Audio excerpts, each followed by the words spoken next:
Welcome to Independence, the FIEC podcast. My name's Phil Topham, Executive Director of the FIEC, and we're going to look at the news for a few minutes today. With me is our National Director, John Stevens. Good morning, John. Good morning, Phil. And Adrian Reynolds, our Head of National Ministries. Good Hello. morning, Adrian. Good to see you. Well, brothers, last week we recorded a special episode of the podcast just reflecting on the death of Her Majesty the Queen. You can look out for that. We'll put it in the show notes at the bottom.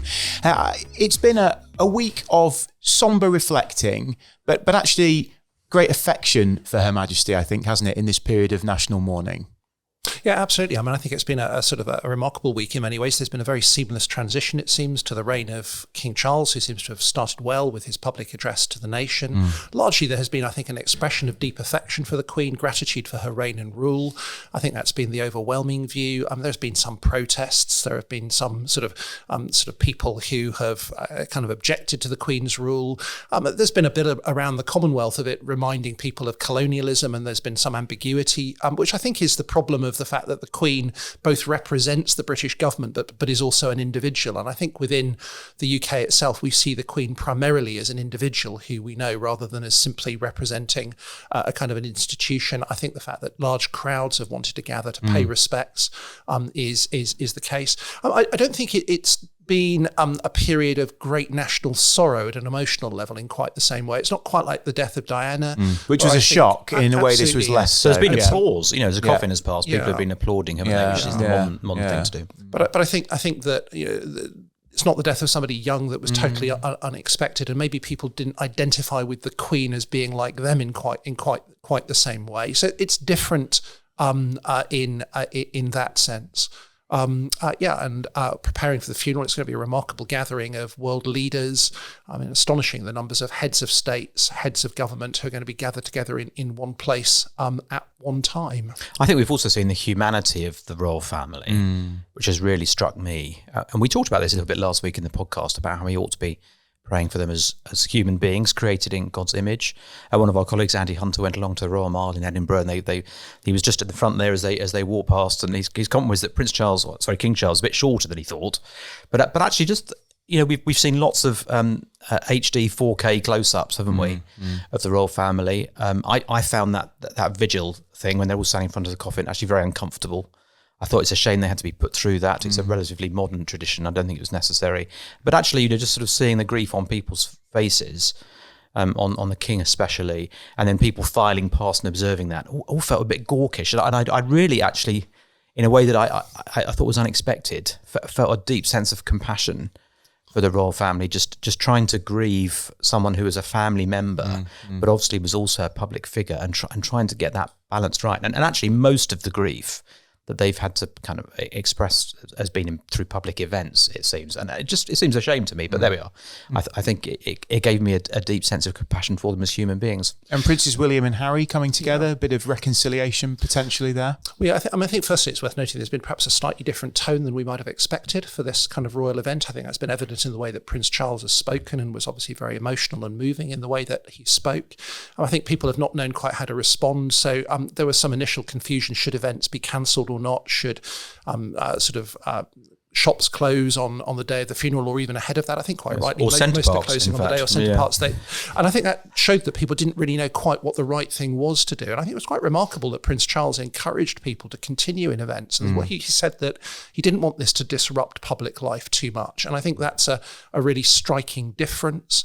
But one must remember that a lot of the elements of the Queen's funeral were actually planned by the Queen herself. It's a significant change, because we're still calling him Prince Charles. Look, King Charles. Yeah. But you're absolutely right. I think something that's been very much in the public mind is Prince William and Harry coming together. That's been a very tragic story of sort of what appears to be a kind of family breakdown and family argument. I think people have really appreciated what appears to be a sense of reconciliation between them. Even today, it's been announced that Prince Harry will be allowed to wear military uniform for the funeral, which is obviously very significant and important to him. So little bits of protocol are changing very, very, very rapidly. But I think we do love stories of reconciliation. I think kind of brothers who apparently haven't met even when they've been sort of relatively close to each other. Grief has brought them together, and a death has brought them together.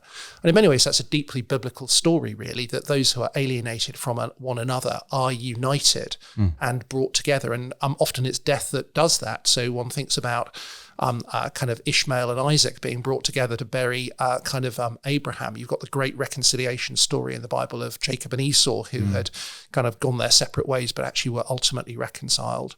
Of course, that is itself the gospel story of kind of how through the death of Jesus, those who are alienated, not just from God, but from one another, are reconciled as brothers. And actually, at the biggest level, at a human level, we as a kind of humanity were created in the image of God, but we've become divided by all sorts of different things, by race, by nationality, by culture.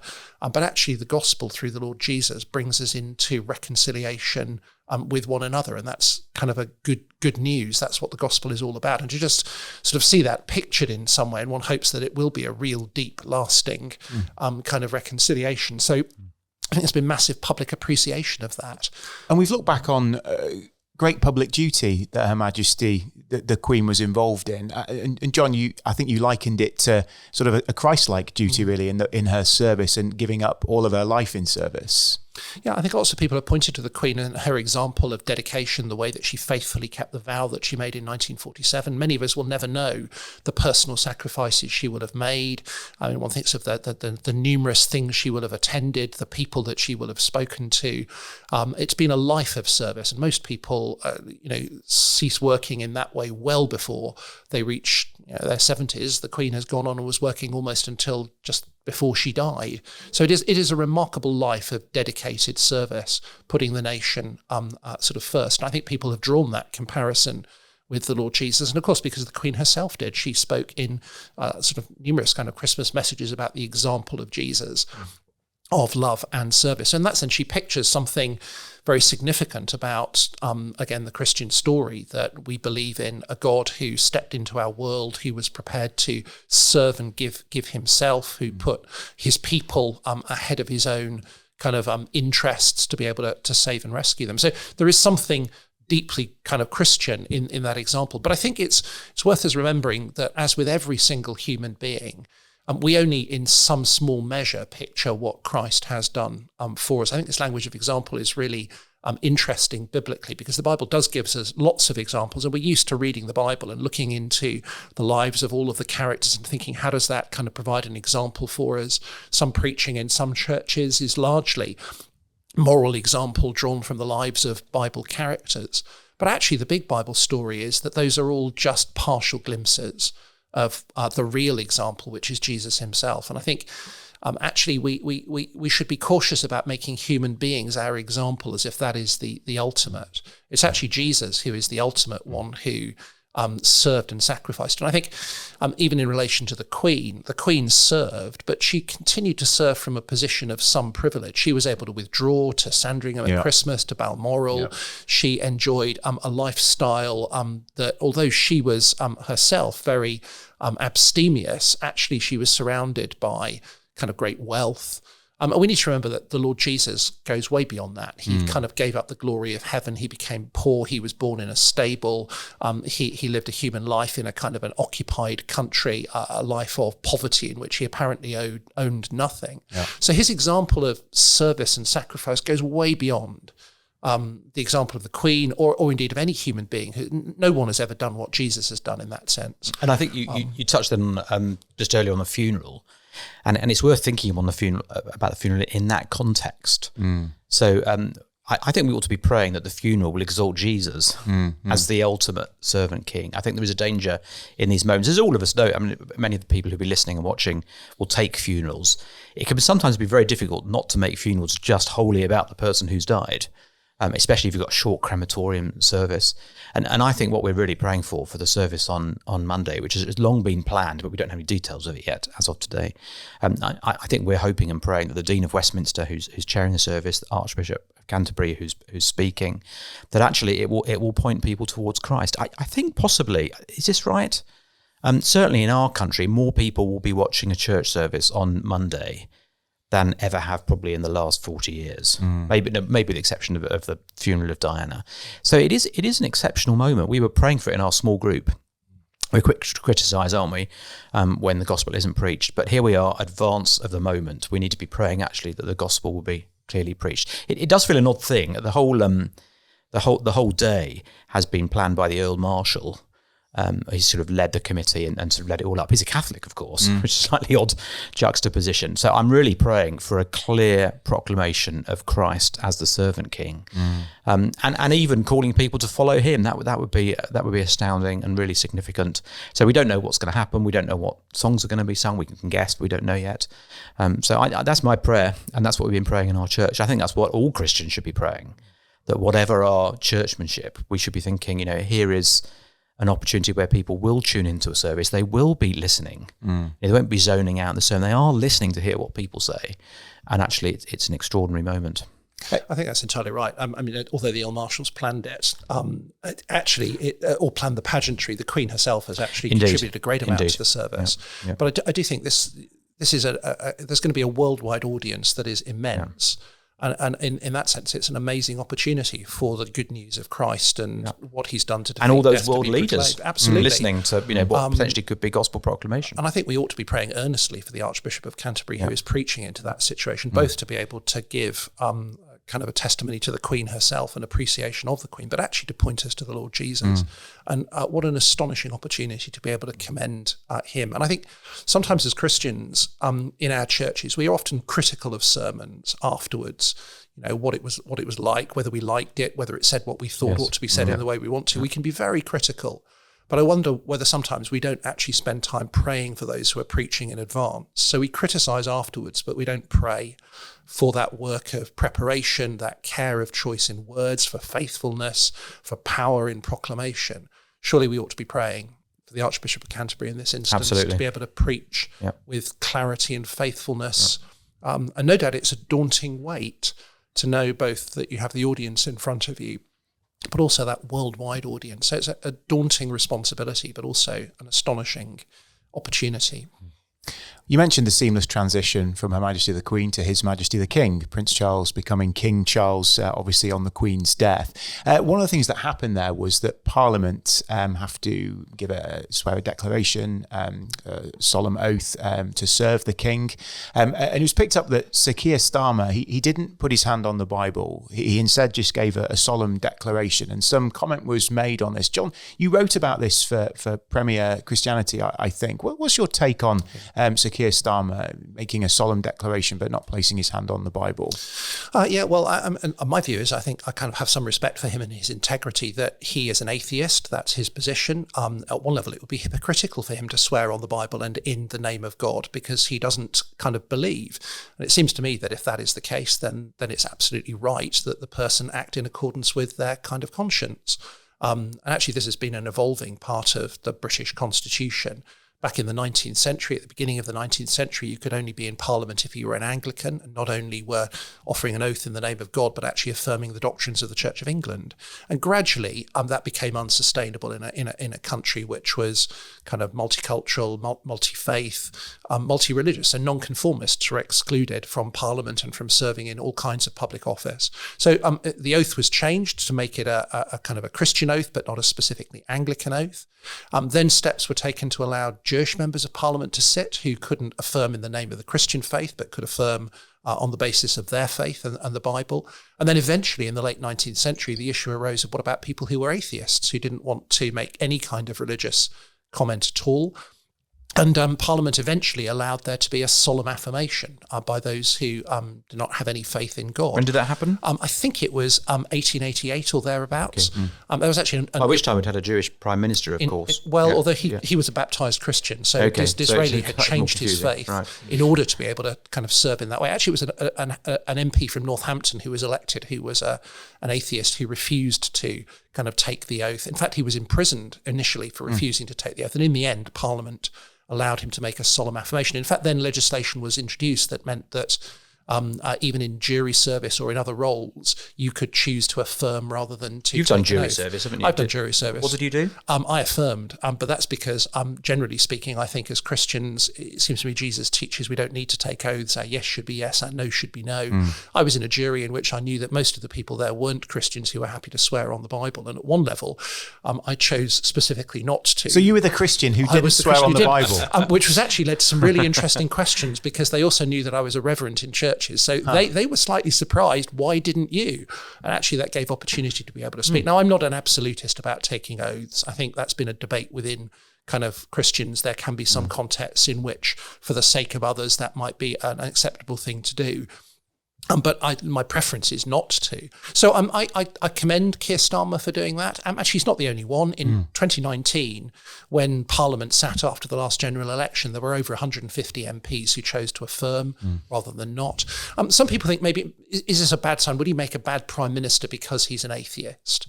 And not willing to kind of affirm on a Bible. My view is common grace means that kind of our political leaders don't have to be Christian. It is not inevitable that a Christian politician is going to be a better leader than a non-Christian. There have been some appalling Christian leaders, appalling human rights abuses that have been perpetrated. And we've had some functional atheists anyway, haven't we, in terms of leaders. Yeah. And I think that actually I would prefer people to be honest rather than actually have either hypocrisy or an empty folk religion that is not really meant. I'm sure there are loads of people who swear on the Bible, whether in Parliament or in other contexts, for whom their faith is not in any way kind of real, but they're performing the ritual.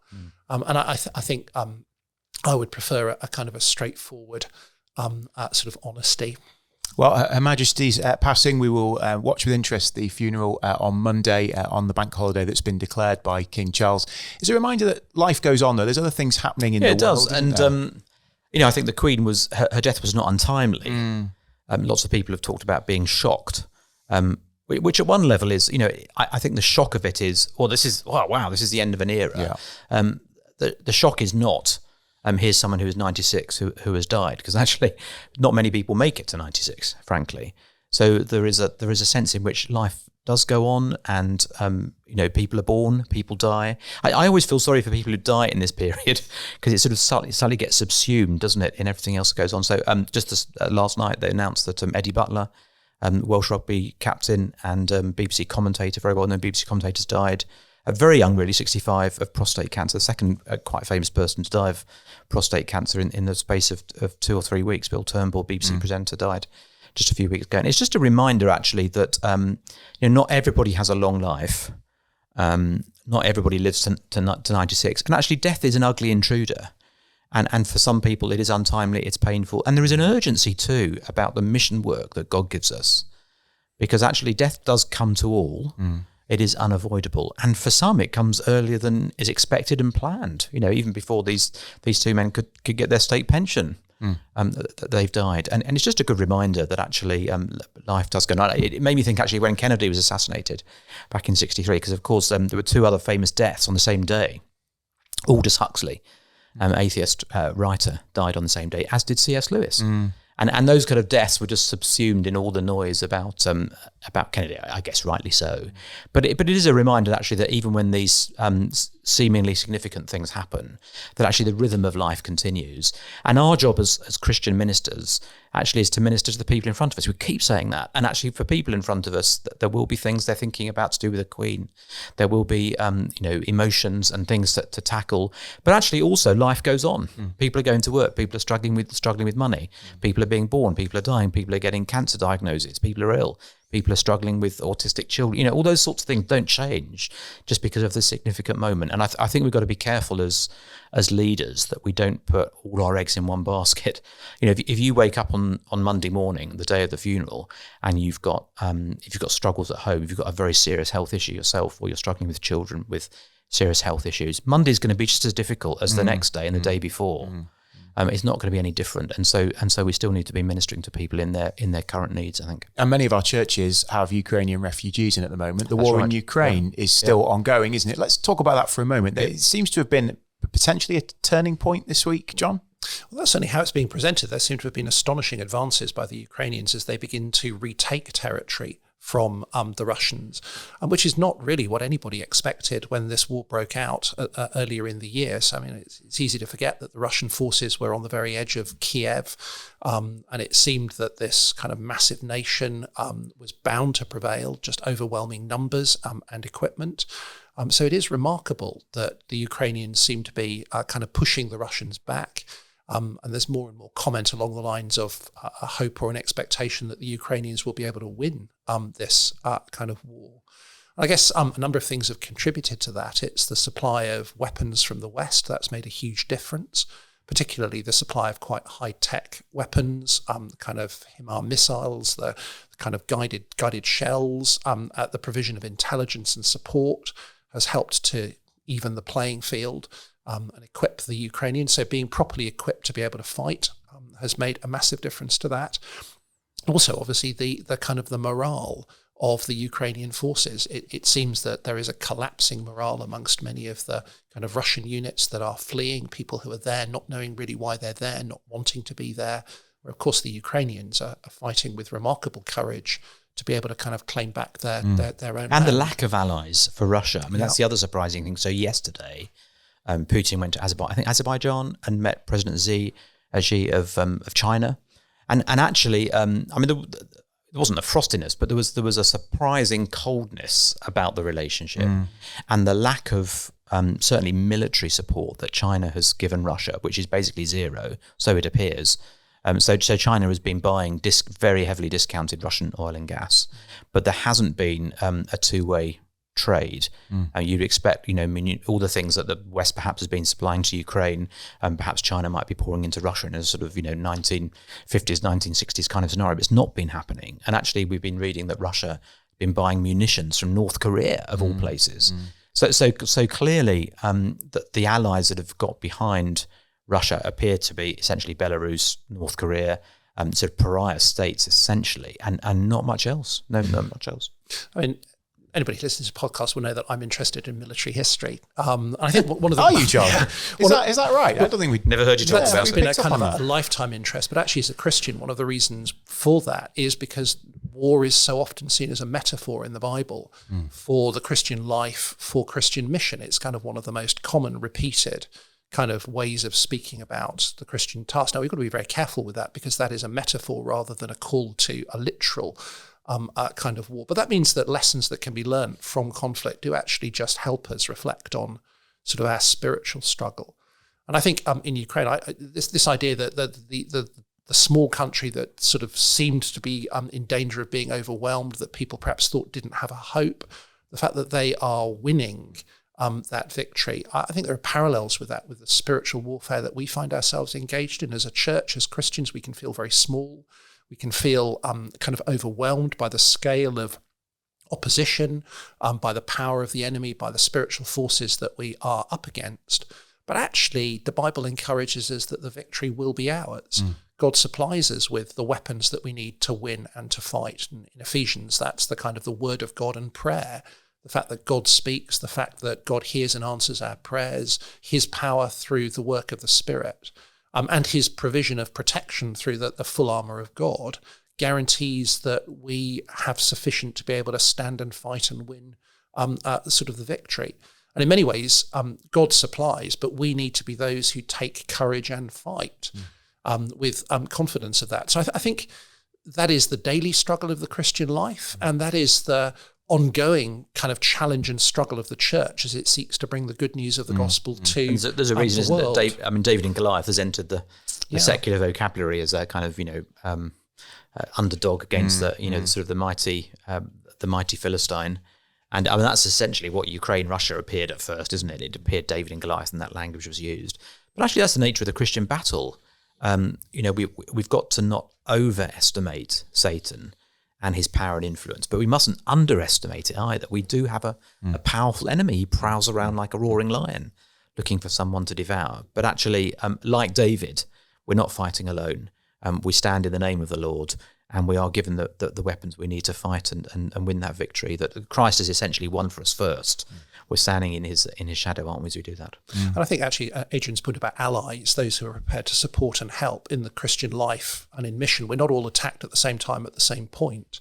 We do actually need to help and support one another to do that. And in some ways, actually, the very essence of FIEC, independent churches working together, is all about wanting to support and encourage one another so that we can stand firm.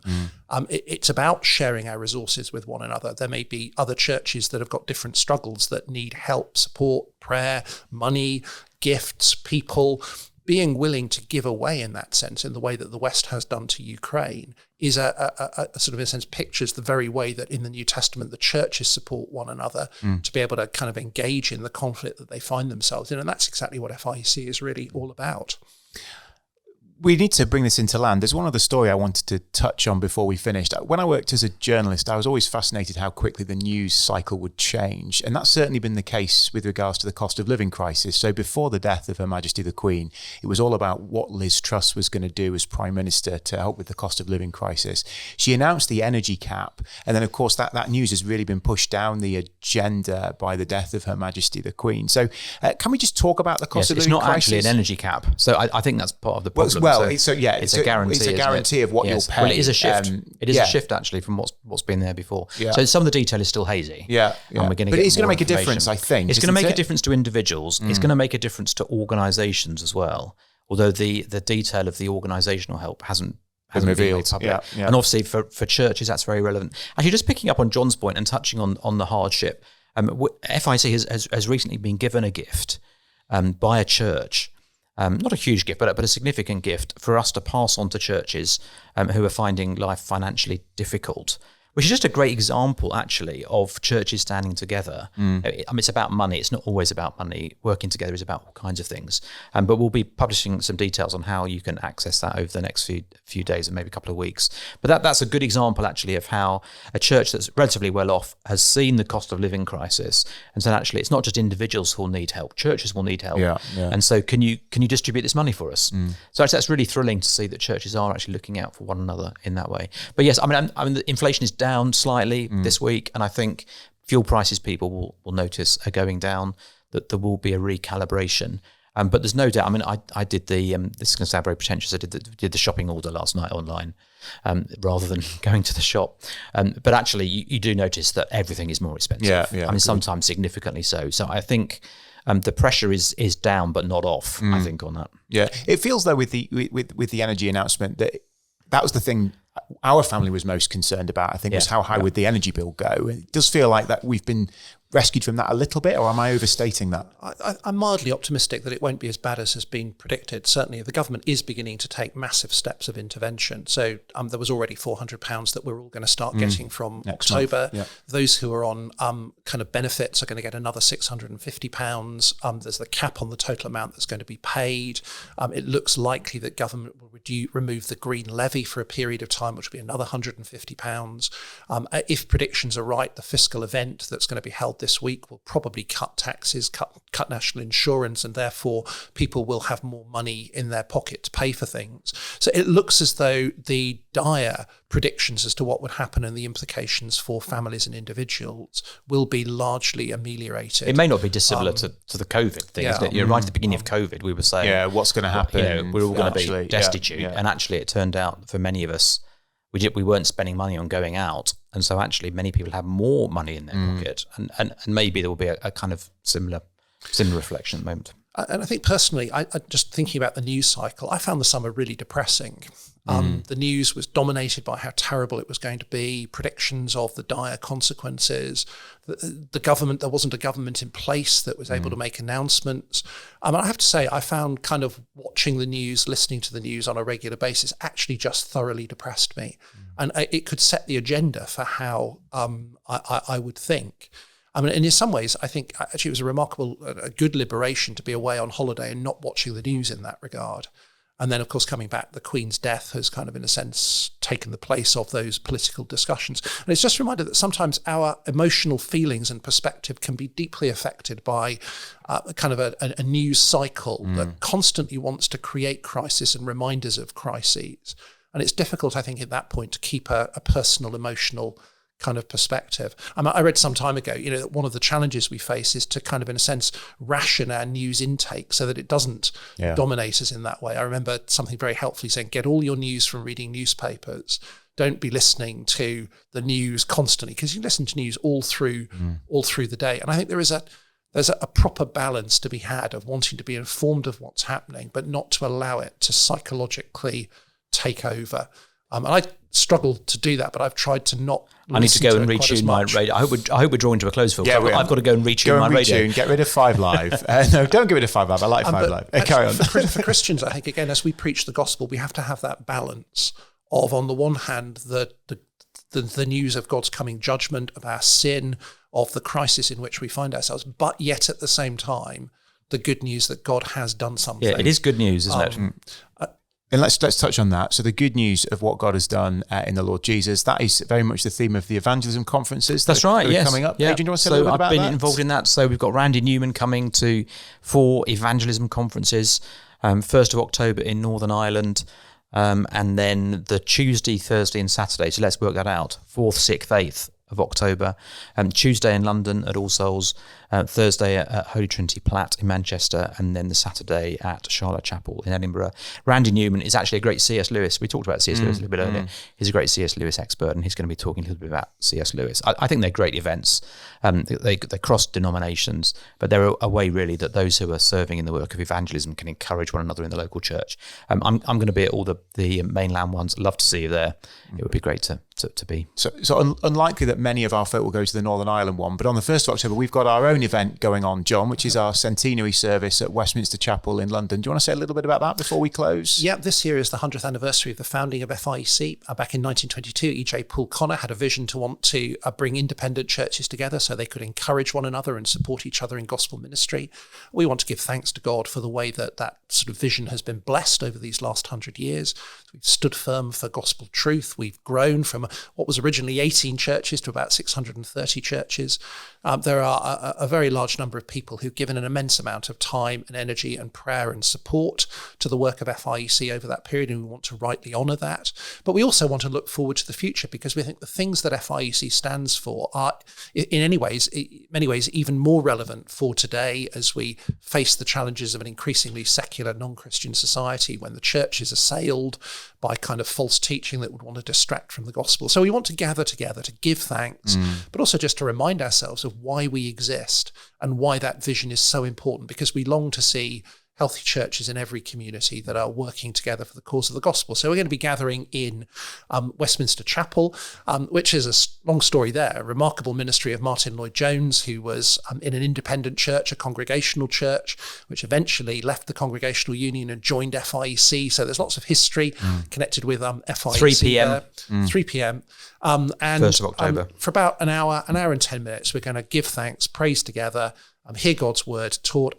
Our chair of our trust board, Ian Jones, is going to be preaching, and we'd love you to be there to join us. We've got an anniversary song, Phil.